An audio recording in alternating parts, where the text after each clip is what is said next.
척추 측만증이니 치료가 필요하다고 이야기 들은 적 있으신가요? 측만증은 그냥 놔두면 폐 등에 장기가 눌려서 반드시 수술해야 하는 경우로 진행되기도 하는데요. 하지만 측만이 진짜 문제가 되는 경우는 따로 있습니다. 도수 치료로도 측만증이 교정될 수 있습니다. 허리 통증이 조금씩 있어서 별 생각 없이 들른 병원에서 척추 측만증이니 치료가 필요하다고 이야기 들은 적 있으신가요? 그런데 어떤 병원에서는 그냥 놔둬도 된다고 하시고 또 어떤 병원에서는 적극적으로 교정해야 한다고 하고 헷갈리시죠? 제가 정확하게 알려드리겠습니다. 측만증은 그냥 놔두면 폐 등에 장기가 눌려서 반드시 수술해야 하는 경우로 진행되기도 하는데요. 이런 경우는 성장기를 앞둔 청소년기에 해당되는 내용입니다. 저는 이때를 이렇게 표현합니다. 자동차 핸들이 조금 틀어져 있는 시기고 처음엔 아주 조금이지만 성장기라는 엑셀을 밟게 되면 그 차이가 엄청나게 벌어져서 나중엔 되돌리지 못하게 된다. 그래서 성장기를 앞둔 청소년기에 측만증이 발견되면 수술까지 염두에 두고 측만증을 전문으로 보시는 소아정형외과 선생님께 진료를 보는 것이 좋습니다. 교정이요.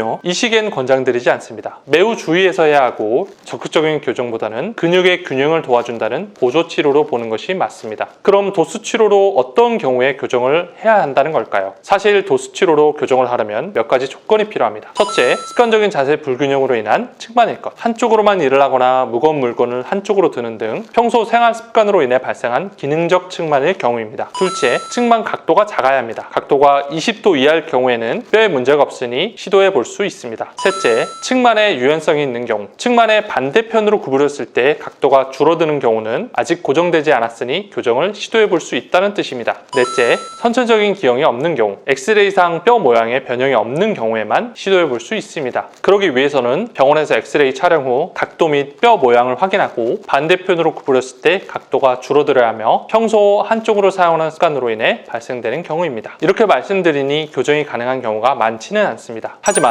측만이 진짜 문제가 되는 경우는 따로 있습니다. 대부분이 청소년기에만 문제가 된다고 생각하기 쉬운데 더 큰 문제는 노년기에 골다공증이 더해지는 경우입니다. 뼈가 약해지기 때문에 변형 및 압박골절로 진행하기 쉽고 이런 변화가 매우 빨리 진행될 수 있기에 더욱 주의해야 합니다. 그래서 저는 측만증 교정은 쉽다고 볼 수 없지만 가능하다면 병원에서 잘 평가해 본 다음에 교정을 하시는 게 좋다고 말씀드립니다.